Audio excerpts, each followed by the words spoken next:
People are really not going to like this one, but the 21st century will be a Chinese century.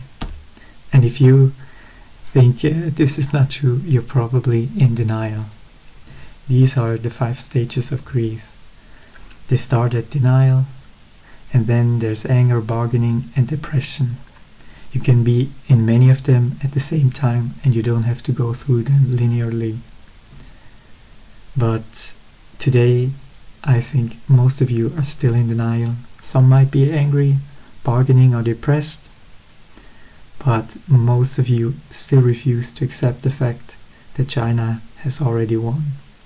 So the goal with this video is to move all of you as fast as possible to acceptance, because where there is chaos, there is opportunity.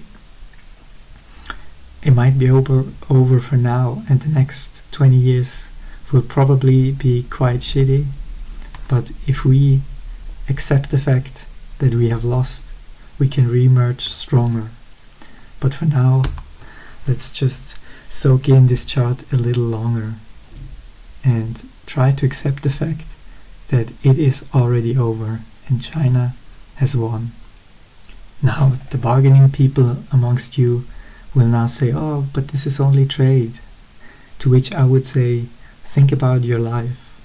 How much of your life is spent working so you can trade your energy and time for goods and services that other people produce with their energy and time? Trade is the most fundamental thing of any society. And so trade is very indicative of all kinds of things. And you know, people like Peter Seihan, they will tell you, but the US has the strongest military and we can simply close the strait here and stop the flow of oil from the Middle East to China and the society will collapse.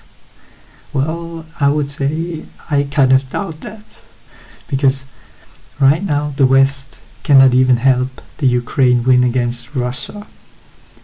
And that's probably because war has changed and drones and autonomous vehicles have changed the game. You can no longer just put some aircraft carriers here and stop the flow of oil, because China is the king in making drones. And if a swarm of 100,000 drones comes at your aircraft carrier, I think you will not be able to stop them all. And also, China produces about as many ships in a day as the US does in a year, or something crazy like this. And so, how hard do you think it will be to put a camera on it, load it up with TNT, and just autonomously drive those ships into your aircraft carrier?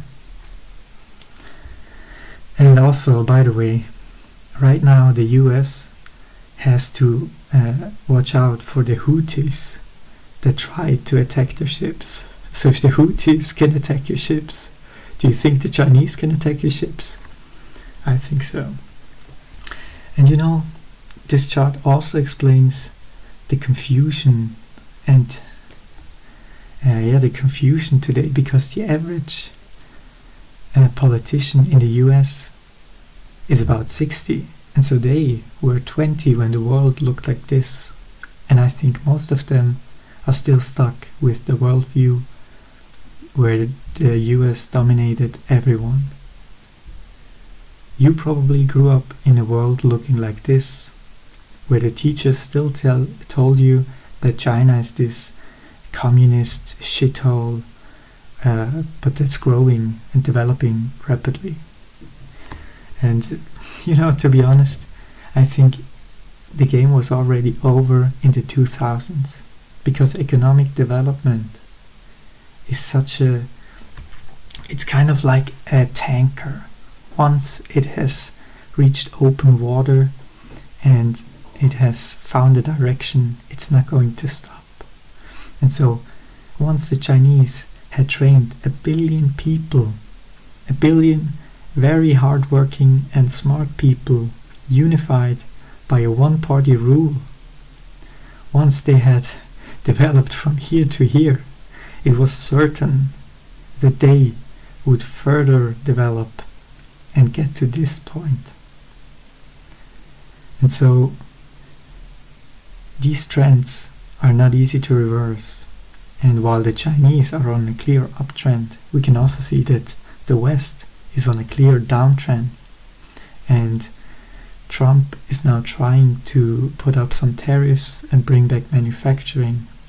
But just as the Chinese took 20 years to get from here to here and from here to here, the US and the West in general will need at least 20 years to reverse the downtrend. And so, if you're not depressed by now, here's some more data. Let's look at research papers. And again, as you can see, already in 2020, 5 years ago, the Chinese had taken up the #1 spot. And again, look at the trend. They doubled their output in 10 years, while the US increased very marginally. And so, if they double their output again by 2030, and the US does not get its shit together, China will dominate, even if the bargaining people tell you that Chinese research is of lesser quality, which I honestly doubt. Because, even the research in the US is to a large part also done by Chinese nationals. And just how many of these papers are about transgender frogs? So I don't know how high quality US research is. And yeah, it is very much over for the West. Because if we look at STEM graduates, in that's science, technology, engineering and math, in 2020, 5 years ago, the Chinese are outperforming the US by so much, I don't even know what to say anymore. And if you think that these people are not going to engineer new technologies and produce a lot of stuff, then you are very delusional. And the bargaining people, they will tell you, but if we have an AI productivity miracle, we can totally win. And to that I say, but what's going to power these AI data centers and robots? And who's going to have more electricity to power the AI? The Chinese that just doubled their electricity generation in the last 10 years, or the US that's building a couple of windmills? And so, we just have to come to the realization that we have lost, and China is already #1. And so the next 25 years, people will have to go through the 5 stages of grief. And, as more and more people move out of denial and into anger and depression, there will be a lot of heavy internal conflict in the US and Europe. And we have to try and avoid a 3rd World War, because the politicians will do everything in their power to deflect blame, and there will be a lot of blame to be passed around. We must also make sure that they do not become tyrants that just suppress the anger of the people, or commies that want to promise you free money from the state. And so again, the goal has to be to move to acceptance as fast as possible, because then we can double down on democracy and emerge stronger. More on that soon. The last point I want to make is that, there's probably going to be a global reordering, but I expect that most of the BRIC states, they will have internal conflict or conflict amongst them, because they're not necessarily friends, but I think they all realize that it is best for them to stick together for now. And so the next 25 years will be difficult. But every tragedy also brings about opportunity. And in the end, it is important to realize that we, the people, have all the power. It's in our hands to change the future and build it the way that we can envision it. And so today it's difficult to bring about change because people are lazy. But once there's anger and depression, we can use the turmoil as a cleansing fire. And if we do that, we can and we will re-emerge stronger. And so here's my proposal. I think we should double down on democracy and come up with a kind of democracy 2.0, where we use technology to revise what was somehow limiting so far. And here are some proposals.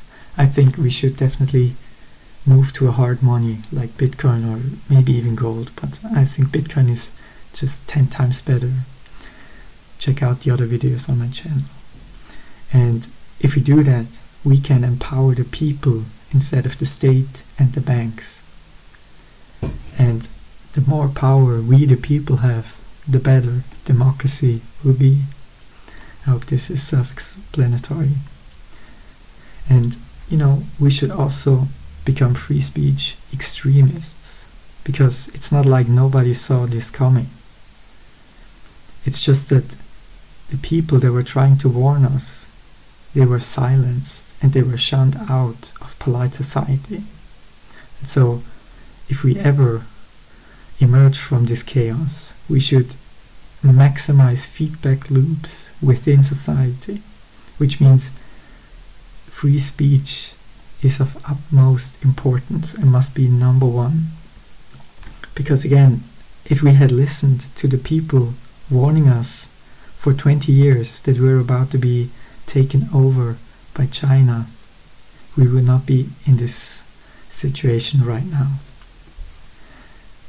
Next, I think we have to organize society from the bottom up as much as possible, so that politicians become our servants again, and they don't tell us what to do, but they help us achieve our goals. And maybe with new technologies we can also maximize freedoms, where communities can become more local and individual. And so instead of mixing everyone together in the same place, we can have different communities that just, bottom up. They're different at the local level, but then they can be unified on higher level goals of society. The long-term outlook is kind of like this. The 2050s to 75, China will just dominate, and we will see if they will try to expand and follow the American model of domination, or if they stay with their tradition of basically being very inward focused. I also think the BRICS will start to fracture once China is the clear dominant player. And then again, maybe China will try to unify them by dominating them. We will see. I think by 2050 we will have reached the acceptance stage, and the US and Europe hopefully will regroup and recover to become stronger. And last but not least, 2050 is so far out. Who knows what technology like AI, robotics, biotech, maybe we will have fusion energy and quantum computing. And I think the future is very uncertain, so looking further out, definitely, if people make predictions further out than this, they are deluding themselves. And so I think for now, let's just focus on getting out of this mess and re-emerging stronger. Thank you for watching, and see you next time.